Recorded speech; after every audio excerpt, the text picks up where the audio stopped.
All right, should I start or is there anybody who's posting? And It's actually going to be me, and we are officially live. So, hello everyone. Welcome back to another CFN live stream party. If you've been getting all of the email updates and staying on top of our social media pages, then you know that today's stream is a very special one. We have a Q&A planned with Frederator CEO, Michael Hirsh. But before we get into everything we've got planned for you guys today, I think we have a few more people coming onto the stream right now. So we'll start off with some introductions and go around, let you guys know a little bit about what we do here at Frederator. So I'm Anira. I am the operations and community manager here. If you've written a support ticket within the past few months, we've probably had a conversation. I'm answering all the support tickets and helping out with any network and YouTube related problems that you have. I'm writing all your newsletters. I'm the new host for live stream, so you'll be seeing my face a lot more.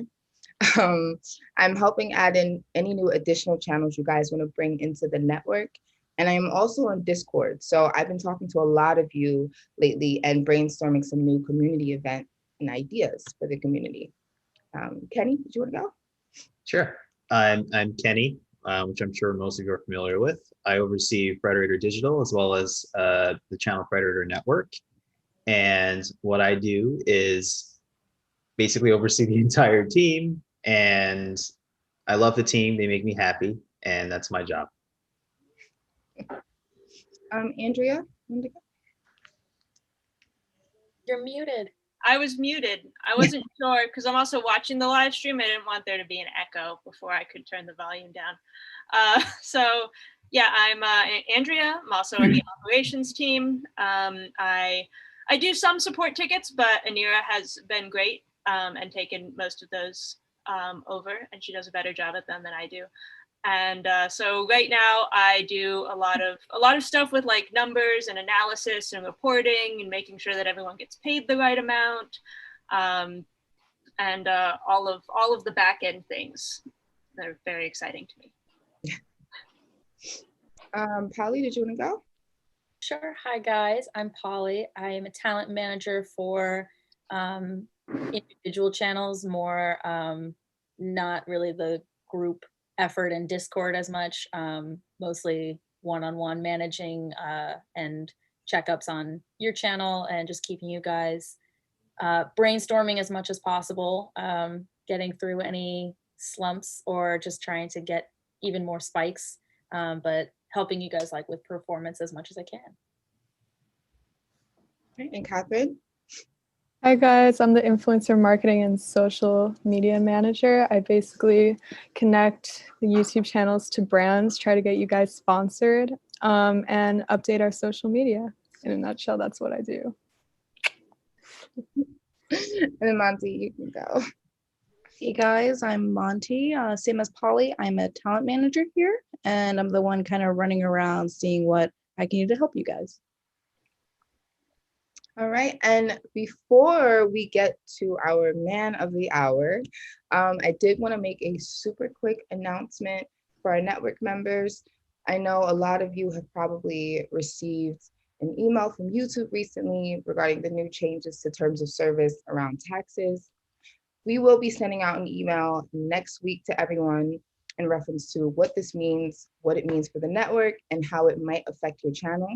But if you have any questions in the meantime, feel free to reach out to us at support@frederator.com or by creating a support ticket on your dashboard. But let's now get into the Q&A. Michael, how are you doing today? doing great. Doing great, that's amazing. Looking forward to this, and thank you everybody, by the way, for joining us. Thank you for getting on. So, I mean, we all know a little bit about what you do here at Frederator, but would love to give this time for the network members for you to introduce yourself and give us a rundown on Michael Hirsh and, the highlights of your journey so far. Well, it all started when I was very, very young. As a young kid, people would, they'd ask you, what do you want to be when you grow up? And some people would say fireman or policeman or, soldier or, artist. My answer when I was a young kid was I either want to grow up to be Mickey Mouse or Superman. So you could see that I was directed at a very young age into, this world of comic books and animation. And from a very early age, really as a teenager in high school, I started making films, began my career as an experimental filmmaker, learned how to do animation and was able to include that in some of my experimental filmmaking, and realized that I had to make a living, and was able to start my first commercial project with doing some of the letters on Sesame Street in plasticine animation. And that began, and that's really how we ended up forming my first company, Nelvana, which became over, a 30-year period, the leading independent animation company in the world. And we produced shows like Babar and Tintin and the first Star Wars cartoons, including the 10-minute holiday special that introduced Boba Fett. We produced Beetlejuice, Rolie Polie Olie.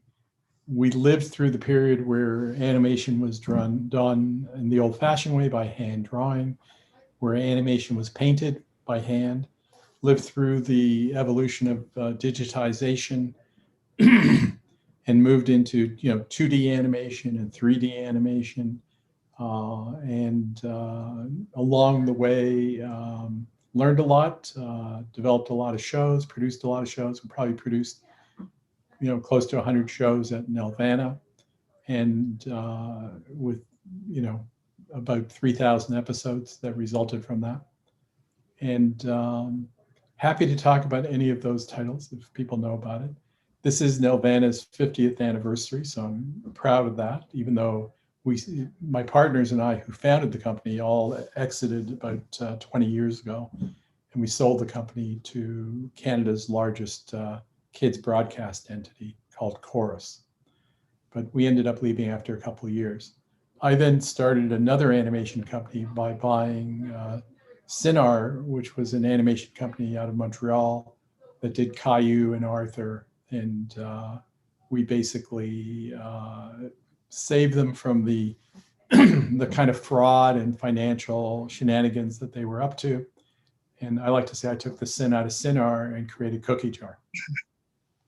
And we built up Cookie Jar. It became the leading independent animation company at the time. We did Johnny Test, among many other titles, and the Doodle Bops, which was a popular kids singing group of that time. And we ended up merging Cookie Jar in with DHX. I became the executive chair there. Oh, Gadget was one of the shows that we obviously did at Nelvana with Deke, and then at Cookie Jar we developed it and produced it when we were DHX Media, which is now Wildbrain. So it's almost like a biblical list of companies in terms of so-and-so begat so-and-so who begat so-and-so.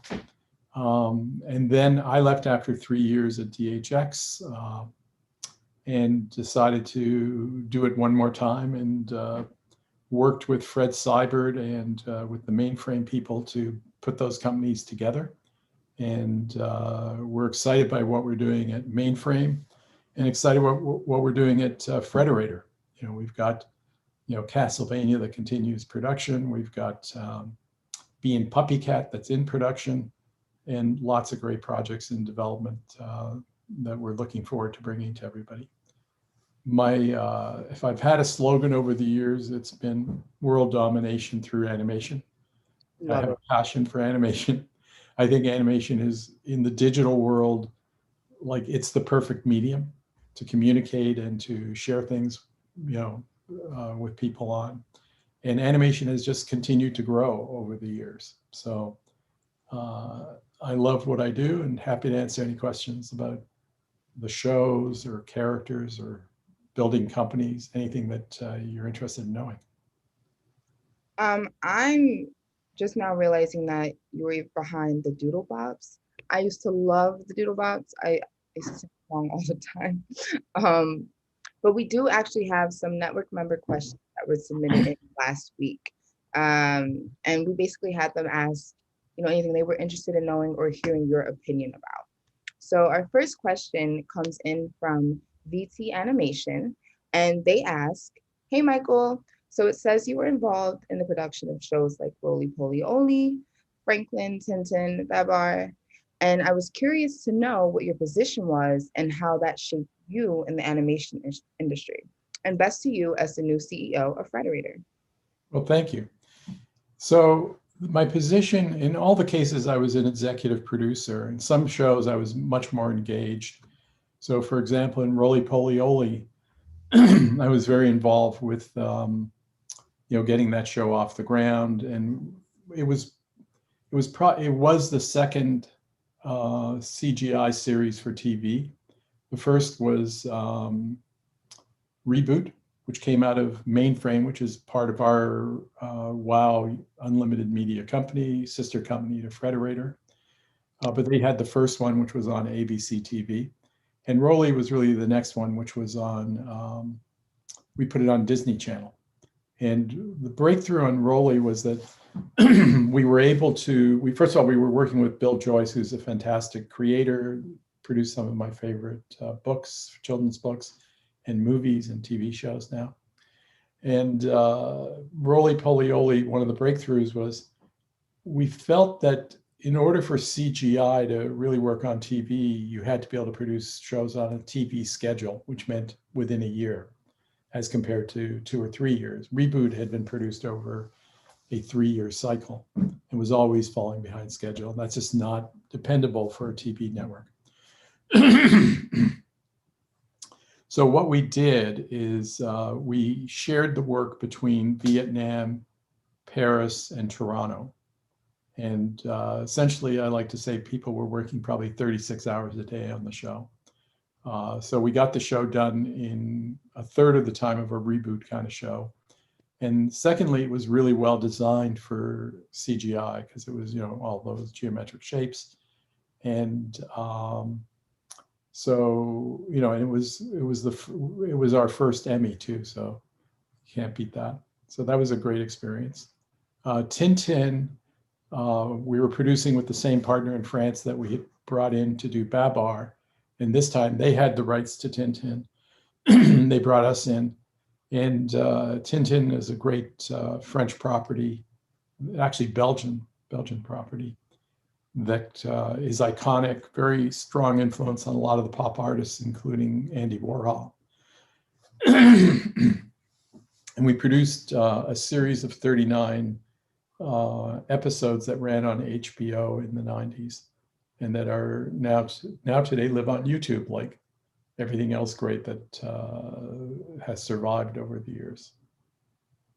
And Franklin was interesting because we ended up buying the book publisher of Franklin because we loved Franklin so much and we were making it a huge success, and we thought we should be in the publishing business. And so at Nelvana, we bought Kids Can Press. And what I loved about Franklin was that it was about the most basic thing, which is making friends. And the show really worked on a great level that way. Here.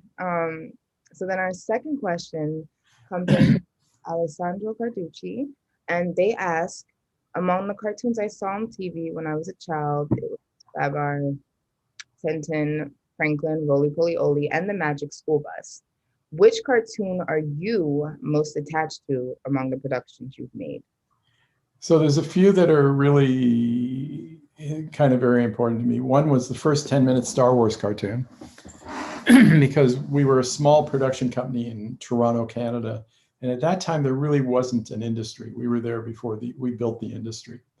And so American networks and broadcasters weren't in the business of buying shows from Canada. So, when we got the call from George Lucas, because he had seen a special we made called A Cosmic Christmas, and he needed this 10-minute cartoon made for a holiday special, it helped to catapult us into sort of more worldwide recognition. And it developed a relationship with him that allowed us to do our first US network shows, Ewoks and Droids. So that was a great relationship. And Lucas became a mentor for a number of years. And that was also great because, what a brilliant guy to learn some of the things you need to know about. Then I would say Babar, because Babar was something I grew up with. Some of my earliest memories are going to the local children's library near my home. I would walk with my sister, and the librarian, who I later learned was a very innovative librarian, had developed a whole methodology of reading books to children. And so, she would read books, and a lot of the times they were Babar books. And so I was introduced to Babar at an early age. I always loved Babar. Became familiar with music that the composer Poulenc did, and that was set to dance, and got interested in that piece. But eventually, when I had an opportunity to acquire the rights to Babar, it became really important to me to succeed in that. And then with Babar, we also had the first character we were able to license and merchandise. And Babar was such a great character to learn merchandising with. We had not only your traditional toys and your plush and apparel, but we had fantastic perfume bottles that sold for a couple $100 in Paris. There was a wide variety of licenses that you wouldn't ordinarily see. So, and then from a TV story point of view, we were producing it for kind of a 4-quadrant audience before people were talking about 4 quadrants. And so it's a much more sophisticated form of storytelling than a lot of kids' cartoons. And I like the feeling and the texture of what we arrived at. The next show that I would put on my favorite list is probably Magic School Bus, because I'd always been interested in science. I actually went to Bronx Science on the Grand Concourse, and that's a passion of mine. And so being able to do a cartoon show for kids that passed on that passion was very satisfying. And then Beetlejuice was another one that I'm really proud of, because I felt we managed to capture the full zaniness of Tim Burton's vision and really brought Beetlejuice, the character, to life, so that the animated Beetlejuice, I think, was as exciting as the Michael Keaton live action version. So those are just a few shows that particularly stand out. Awesome. So our next question, I'm not muted, good. Our next question is from Milan, and they are asking, what was it like going from television animation to feature animation? So when we went from television animation to feature animation, we really weren't too fussed about it, because we produced television animation as if it was feature animation. It was all hand drawn. Our crew were really young. One of the things that drove our growth at the beginning of our studio was an animation training program had just been initiated at Sheridan College just outside Toronto, and they were graduating animators, and there really was no place for them to go unless Disney hired them. And Disney was only hiring, at best, one of them a year or one every 2 years. So they were knocking on our door saying, we can do anything you want. We can do specials. We can do feature films. So, we had this group of very young, talented animators who, just poured their hearts into the animation. So our specials were like mini features. And when we did our first feature, we then really extended the quality by virtue of reducing people's outputs so that they could pour more into every shot or every frame. And, we kind of reconfigured ourselves. It's hard to run a studio where you do both, because people who do features kind of get uppity about it and they want to be doing features. And people who do TV want to do features. So you find that you always got this brain drain towards the feature side. But there aren't always enough features to keep them busy. But over my career, I've produced probably 10 feature films. Wow. So our next question comes in from Kitten Sneeze, and they ask, what does Frederator and other companies look for in a cartoon pitch? But this is towards you as well. What helps sell a project on getting greenlit, and what would you look for? It's interesting. So we really should have Nikki Price, who's our head of development, do a session. That would be terrific. So let's think about that as a follow-up. You know, we look for a creator who's passionate about their project and then seeing that it reverberates with us. What helps ideally is if there's been kind of some market support already on YouTube or other forms of social media so that we can bring it forth knowing that there's an audience for it, because that's the hardest part of our business is really how do you attract an audience? Like, and as the world moves from traditional broadcasting, where there was this very limited shelf space, there were only so many shows a year. Today, there's unlimited shelf space and you know, tremendous number of shows that are made every year. So in that new world that we inhabit today, how do you capture an audience? How do you let an audience know you're there if you have a brand new property that nobody's heard of? So, you know, the more that you can have proof of concept, the more you help us say yes to your project. But we want to hear from creators with projects they love. Right, the passion is important. So our next question comes in from Animation Eddie. And they ask, as a script writer, how can I get my work seen or read by a producer?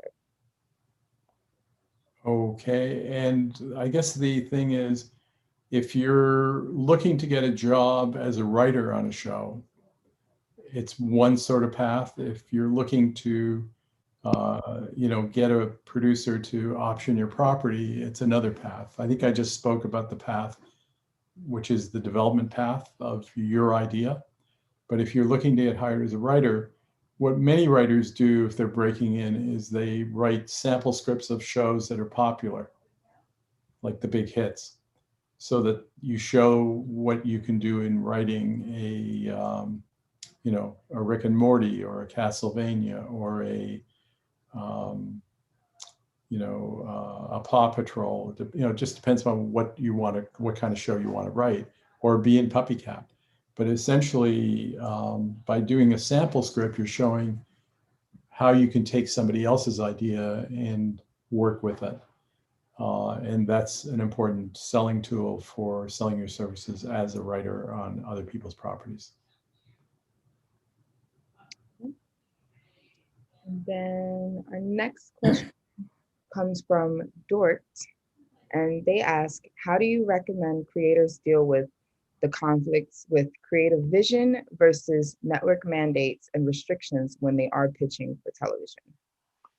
So I think this question about kind of limits has less meaningfulness today as compared to the past. So today, really with almost no restrictions, you can make what you want and put it on YouTube, and the amount of curatorial oversight is limited. If you then want to reach a more curated audience, you have to deal with, you know, the network buyers and the network curation.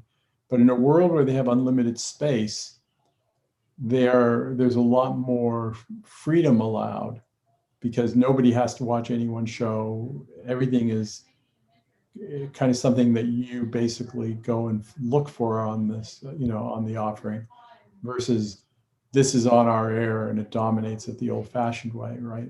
The way a Cartoon Network or Nickelodeon or Disney Channel would still do it. So in the on-demand world, there's a lot more liberty and freedom. But having said that, these different networks all have a sense of their own persona, the demographics they're seeking. And so they may, in the end, direct you and steer you because they want to make sure they're hitting their target audience and that they're satisfying the needs of the audience as they perceive it. But I do think we're in a much freer world because of streaming and because of on-demand than we've ever been in. And so it's hard for me to imagine anything being overly restrictive. When we were doing the Star Wars cartoons for Saturday morning, like Droids, we had to make weapons look like channel changers, because at that moment, the networks weren't, you know, they wouldn't have approved something that looked like a gun. Not that I particularly would want to have a gun on children's television, but we were very limited in what we could do. Like a lot of what was entertainment on Star Wars just couldn't pass the standards and practices of Saturday morning at that time.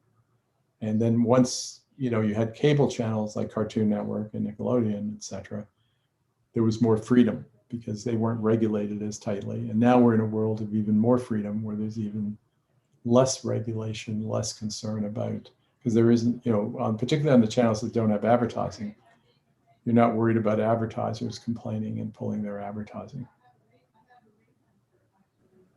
I'm going to ask the next question. Milan asks, how did the theatrical Babar movie come about? Was the first film a pilot for the TV series or an add-on near the first season's wrap? So the Babar movie came after we had done the series.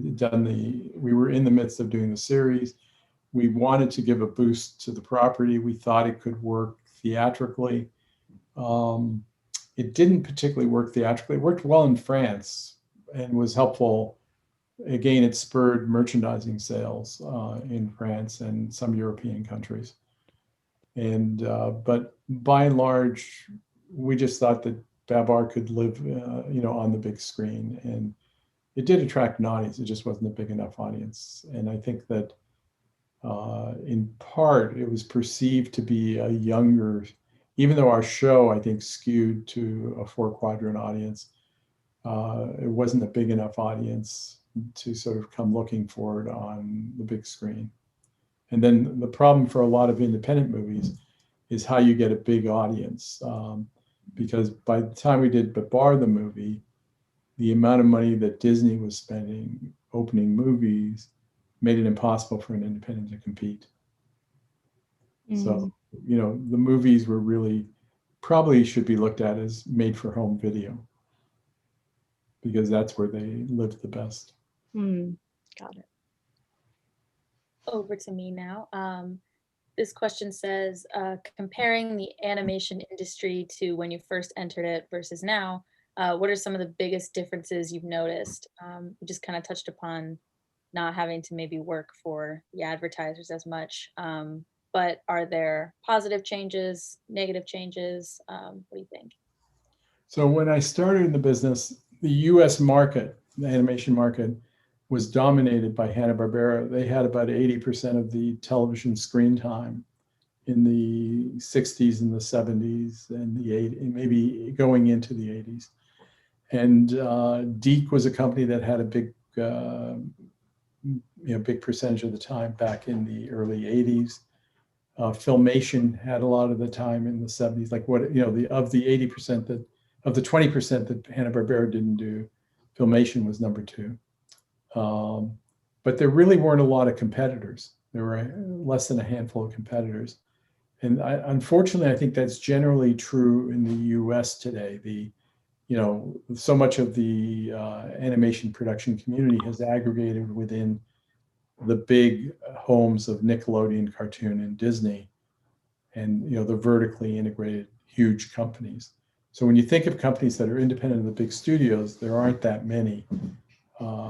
In Canada, we have quite a few because we've built up the independent industry. And in Europe, there are quite a few as well. And now there are quite a few in Asia. So the number of companies that are competing and making shows has grown. I think of that as opportunity has grown. And, and in part, it's responding to the tremendous demand from the streamers because they have this unlimited shelf space. Like if you think back to the 80s or the 90s, there were maybe 30 or 40 animated kids shows being made that you'd notice. Today, I don't know if it's hundreds or thousands, but there's, it's incredibly a much larger output. So that's one of the big changes. Obviously, the technology has changed. When we started doing hand-drawn, it cost as much to paint a show as it did to animate it, which seems a little odd because the painting was really paint by number and should have been, and it was kind of a mechanical process, though done by humans. So as that was brought under control, that allowed more money to go into the animation side. I think the demand for animation quality is higher than ever. The demand for great animation writing is higher than ever. And the openness to new genres of animation and to new ways to tell stories in animation is more open than ever. So really, it's a much better time today than it ever was. And one of the things that really appeals to me about Frederator is, I'm back where we're producing a hand-drawn show. Castlevania is hand-drawn. If you'd asked me 10 years ago, I wouldn't have thought we'd be doing another hand-drawn show. And not only is it a hand-drawn show, but it's a hit. So it kind of shows that nothing ever disappears. So speaking of hand-drawn shows, next question is, so do you think in the future of animation, there's a place for both what we would call 2D and as well as 3D animation? Do you see one form kind of taking over the other, sort of how 3D animation has taken over most blockbuster major animated movies? No, I think we've seen, in general, 2D shows are mainly used for comedy. They're also used in Japanese anime and, shows like Castlevania that are in that anime style, and Bee and Puppycat. And CGI seems to be particularly successful in preschool shows. So you see a predominant usage there. So each part of the medium, I think, has found its kind of home. And that'll change because people will find different ways of doing things and explore and be innovative. But nonetheless, that's a change that we've seen, is that, it has sort of settled down to that kind of use that we were just talking about a moment ago. And we actually received another network member question. And Scratch Garden asked, where do you see the streaming and content world going in the next few years? Do you anticipate any backlash and interest in new content because there's so many Netflix clones now? What are your thoughts? So many Netflix clones. Oh. Well, no, I think that if anything, there's going to be increased interest. So I think what we've seen is there's an appeal to animation. Like Castlevania generated an appeal for dramatic stories in animation, which really didn't exist much before Castlevania's success. In the same way that Simpsons, gave birth to a lot of family sitcoms because there hadn't been a animated family sitcom that was a hit for a long time. And now, of course, there are many that we can name. And, as we look at the business and as we look at what we do in Frederator, we're always looking for innovation. Is there something we can innovate? And as long as animation is innovating and is refreshing itself, I think you'll just see growth and, acceptance and appeal of these new forms of storytelling and animation. And actually going back to your mention of Novanna's 50th anniversary just passing, that's a huge milestone, so congratulations. I would love to hear your thoughts as you look back on it, 50 years later. Is there anything that you wish you would have done? Or is there any collab you wish could have happened? Like, how do you feel 50 years later? Feel really great that the company is still in existence, even though it's been in other people's hands for 20 years. I think that, we produced a treasure trove of animation. There were definitely opportunities we missed, but we did so much that it's hard to regret anything. We basically made a lot of the films that many of you grew up on. Generated the theme songs that you might have learned as a kid, and sort of rushed to the TV set to see the show. So, I just feel good about the whole experience. And, if there's a big regret, it's the fact that, it had to end and the founding partners had to sell. But that's a long story as to why that happened and how that was the right thing for us and probably was the right thing for the company in the long run. I'm gonna bounce off on Nira real quick, kind of going off like the 50 years and plus more of work. Was there any point in your career where you kind of questioned where you were? Or is there like a specific hardship that you came over, and how did you come over it? So it was nothing but heartache through the 30 years. I mean, it was ups and downs. So we built the company with no capital, right? We had $10 when we started. And literally that was what drove us was, we had to sort of figure it out. And, we would succeed and then we'd run into a crisis and we'd have to figure out how we're going to overcome that crisis. We had one time where we were producing a live action show called TNT that starred Mr. T and was his first show after the A-Team. And our distributor, who was American, had an Australian parent company and they went bankrupt in the middle of our production on the third season. And as a production company, there's nothing that puts you at more risk than having to stop a show for that kind of reason. So we had like about a month to work with bankruptcy court, take our show out of the bankruptcy courts, get it resold to another buyer, and go ahead and finish it and get all that approved by the bankruptcy court. And the team that was at Nelvana, we did that and we succeeded. But if we hadn't, we might have lost the company at that moment because we were exposed by being midstream on the show.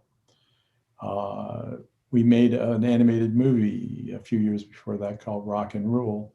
And it was kind of like a moment where it was a highlight of the company. We had succeeded in TV. We were working with Lucas. Everything was going our way. And we made an animated movie.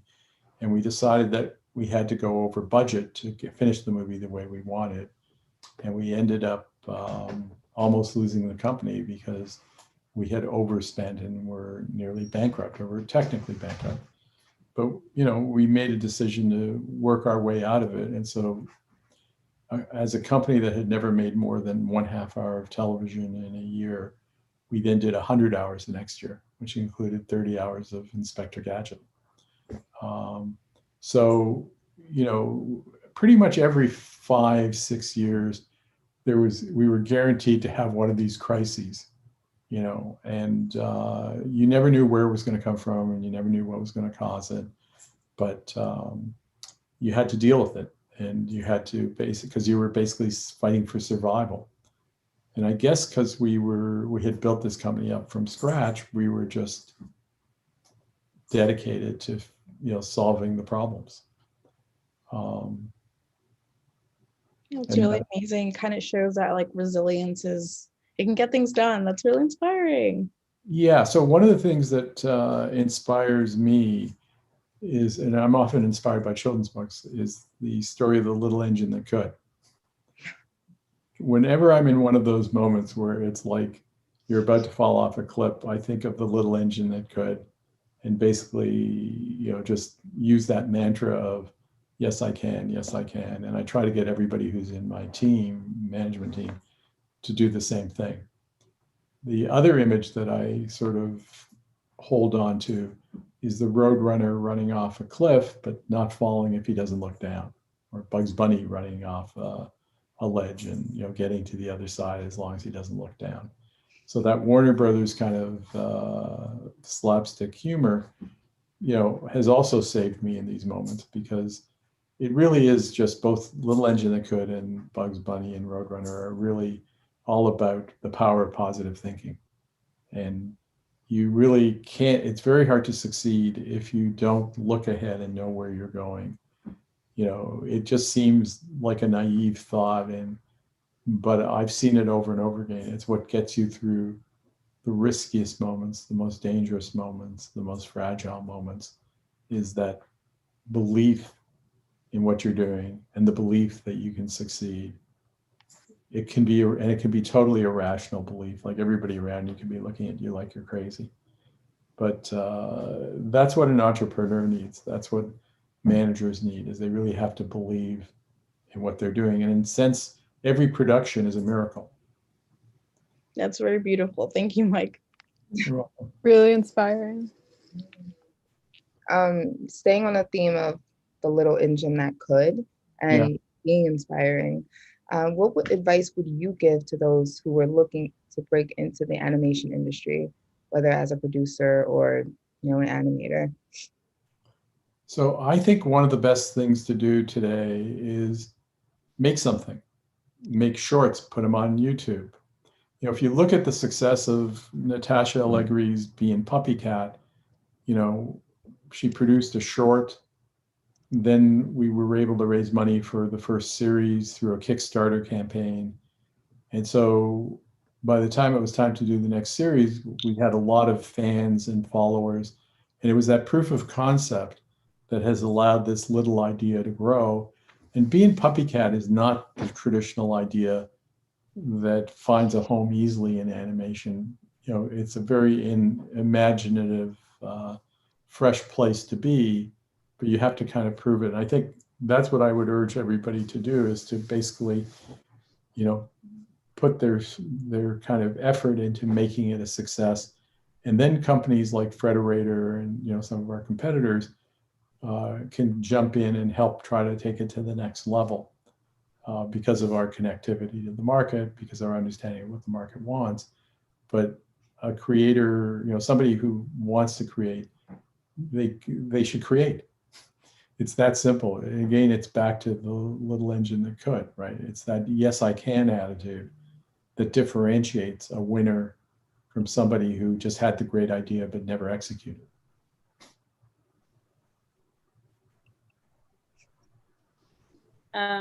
This question says, do you think there are certain expectations for certain animation art styles based on a demographic? Is it challenging to go against those preconceptions in selling a show? It's a good thinking question too. It's a good question. And yes, there are preconceptions. And it is hard to go against the preconceptions.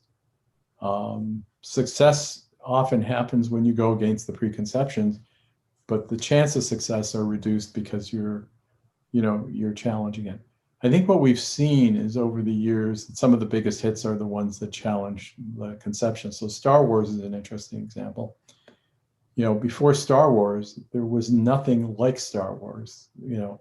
So when 20th Century Fox said yes to Star Wars, it wasn't like they could look at 10 other movies and say, oh yeah, you know, we made 10 Westerns and they all succeeded, let's make another Western. Or it wasn't like, yeah, comedies with Bob Hope always succeed, or comedies with, you know, this actor, or, you know, romance pictures with Sally Fields, they always work, you know, whatever the story was. In the case of Star Wars, there was no precedent that you could look at and say, that's going to be a hit. And, you know, what they were gambling on was George Lucas, who, you know, had American Graffiti as a hit, and his ability to tap in to the public. So some of the biggest hits really come from out of the box, you know, breakout stories, but the chances they get made are slim, right? But that's the risk you take as a creator when you go against the grain, is, you know, you got to get people's attention and get them to give you a chance to prove that, you know, the rules don't apply. Good point. So this is, I guess, not really related. I was going to try and make a clever non sequitur, but I'm bad at those. But something that I want to know, and I think probably a lot of other people want to know, is there any like secrets or exclusive details that you can reveal to us about any of the shows you've produced? Any kind of behind the scenes or fun facts? There are a ton of them. So let me try and pick one. Let's see. So maybe I'll stick to the 10-minute Star Wars cartoon. What was, you know, interesting about that was really the process that we went through to get it. So they were working to produce a Thanksgiving special, which was mainly going to be live action. Lucas had negotiated with the network to get the money to do a 10-minute cartoon, but a tiny fraction of the budget was going to this 10-minute cartoon. It was his pet project. I think they were hoping he would forget about it and it would go away. And they wanted him to use Hanna-Barbera, and he wanted to find a company that wasn't an LA-based company because he did not like LA. And he didn't like the industry around LA. He was in the Bay Area, San Francisco Bay, and he liked people in the Bay Area, and he liked people from all over the world, but he was just had this negative attitude about LA. And so when he saw our half-hour special Cosmic Christmas, they reached out to us to see if we would do it, and I had to fly out to go get the gig. But this was an era where we were sort of paying ourselves welfare kind of amounts. We had no money. We had one credit card that we could use. So the actual process of like flying out and meeting him was a big deal to us. So we scrapped together our pennies. I was able to fly out and rent a car because you couldn't get to Lucasfilm without, renting a car and driving to Marin County and then going for the meeting. This is the days of no cell phones. And in order to direct me as to how to find their building, because the building had no number on it and it was not easily identifiable, I had to drive to a shopping mall and go to a phone booth that they directed me to. And at the phone booth, I had to have coins with me to put in and call a number of the office I was going to visit. They then opened their door and waved at me and directed me on the phone to look in the right direction so I could see them waving. Then I went to that door, and it was a little bit like going to a speakeasy in the 30s, where there was a little window that they could open and see who was there. And then they let me in, but they blindfolded me so that I wouldn't see the shots being done because everything at Lucasfilm was always top secret. And so I was sort of led into a room where I was going to meet George, but George had a change in schedule. So then I had to drive, follow somebody and drive to his house.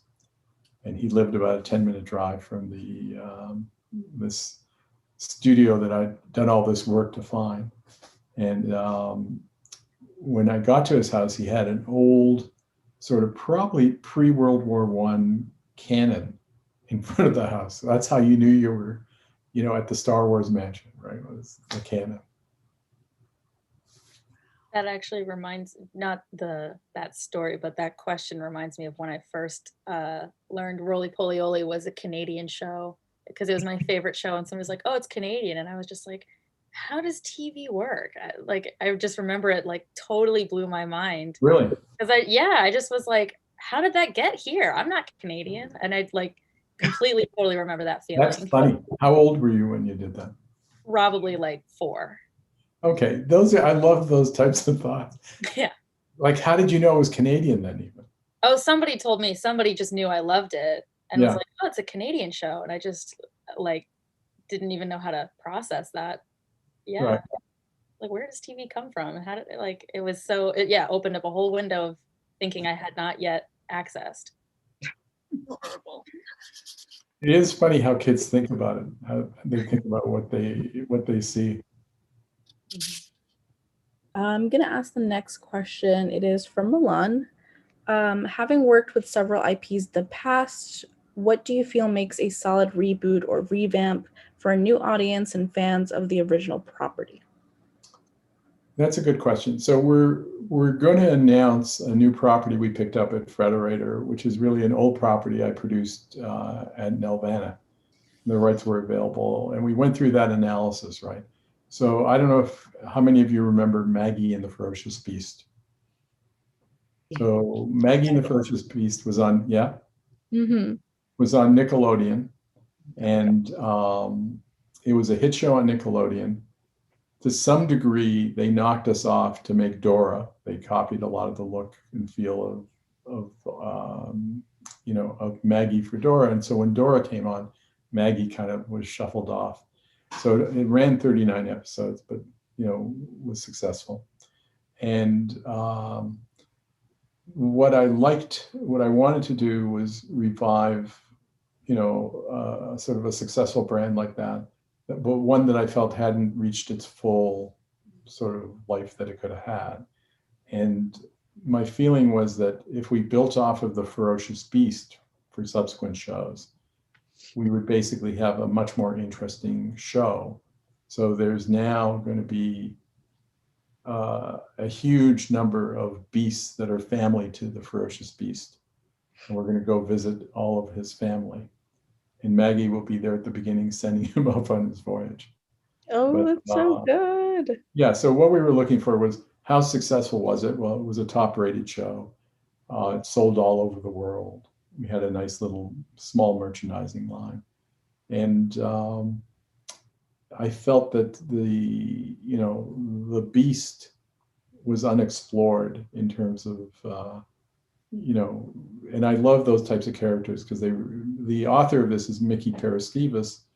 And in my mind, he's like the next in generation, the next generation of a Maurice Sendak with his Where the Wild Things Are and the Seven Little Monsters. So those were things that appealed to me. And I guess you have to feel like you want to bring this property back, right? Mm-hmm. That's really exciting. I remember watching that show. I think it was on Noggin at the time. Yeah.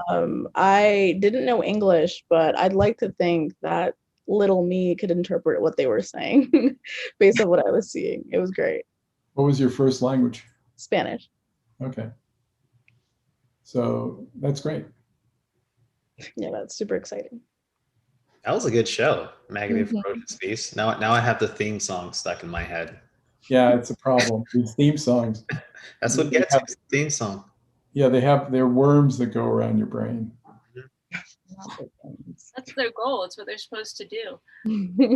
Yeah. Well, the whole use of a theme song has changed in the streaming world, because now that they've created that kind of button so you can skip over the opening sequences and the closing, you don't hear the theme songs the way you used to. The theme song used to be what, when you were a kid, made you know that you're getting your snack in the kitchen. Come back to the TV set. Oh, you're fixing something about your toy in another room. Oh, your show's about to come on. You better go in. Or, you've been in the washroom. You better hurry up and finish because you'll miss your show. Because the whole nature of the theme song was a clarion, a call to action to come and watch the show.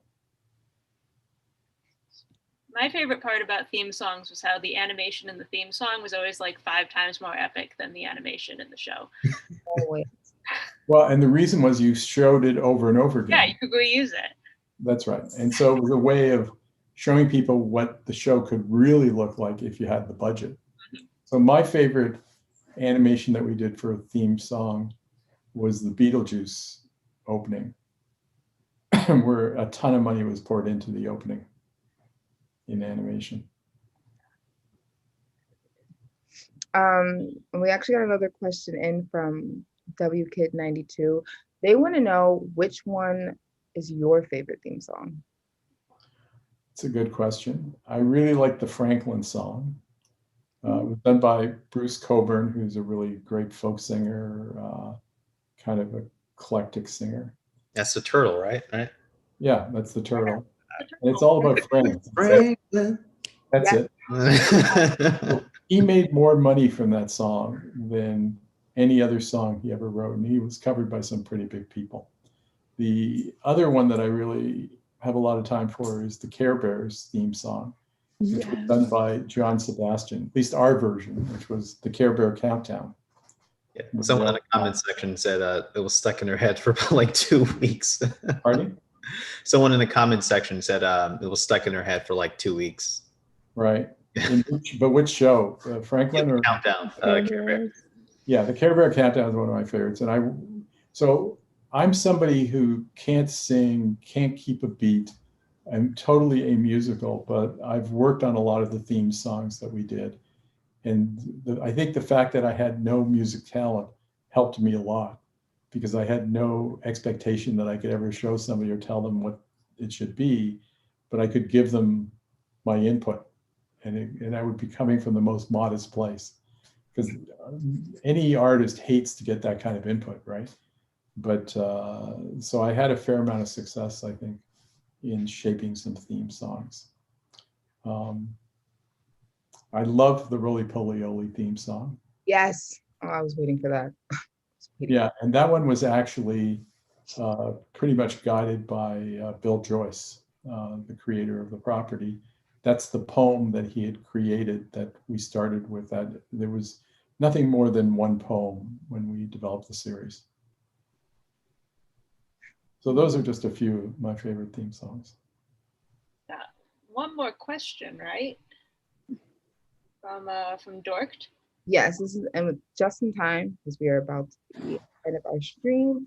So the last question comes from Dork, and they're going off of the theme song question. Do you think the switch to the streaming landscape has affected the way the animated programs tell their stories? Yeah, so we were just talking about the effect on theme songs, right? The fact that you can't put an emphasis, like sometimes theme songs would summarize the backstory, right? It'd be like a whole origin story that would come in the theme song.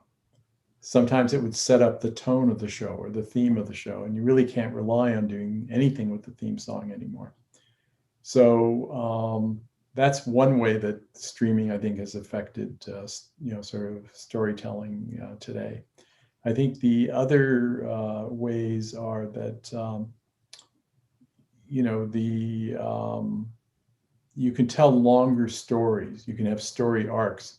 So when we were doing Saturday Morning, which is like, for me, was the 80s and the 90s, pretty much, and the knots. So that was 30 years of doing Saturday Morning. They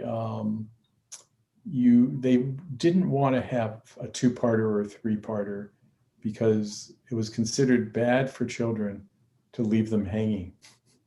And of course, they love to be left hanging, but it was a no-no.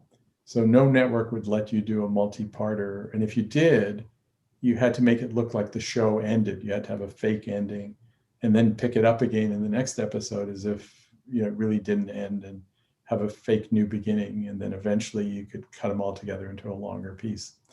But in streaming, they're ready to have, a continuous story because they really want kids to go on and binge and get the whole thing. So that's changed, I think, the nature of storytelling for kids and for everybody, really. And then I think that, the fact that you can binge watch means that you don't have to keep repeating things. So if you think about a show that you would watch once a week, you might want to repeat certain facts that kids may not remember. Whereas if you're watching episode 1, 2, 3, 4, 5, et cetera, or you don't want a lot of repetition, and you can assume that they remember because generally they're watching things in that kind of pattern, right? So I think that, streaming is having a major impact. I think it's also affecting the fact that we won't know who produced things. We won't know which production companies did things. We won't know, who is responsible for something. It'll be harder to build stars in this world than it was before because people are missing the opening credits and the closing credits. And that is actually all the time that we have for today. So Michael, thank you so much for coming on and joining us for this live stream. Did you enjoy yourself? It was my pleasure. I have to thank everybody for the patience of listening to me. No, you were great to hear from. So thank you to all our network members as well for joining us for today's stream. If you have any questions about anything that went on today, be sure to reach out to us at support@frederator.com or by starting a support ticket on your dashboard. And we will see you guys next month. Bye. Great. Bye. Thank you. Frederator loves y'all. Frederator loves you.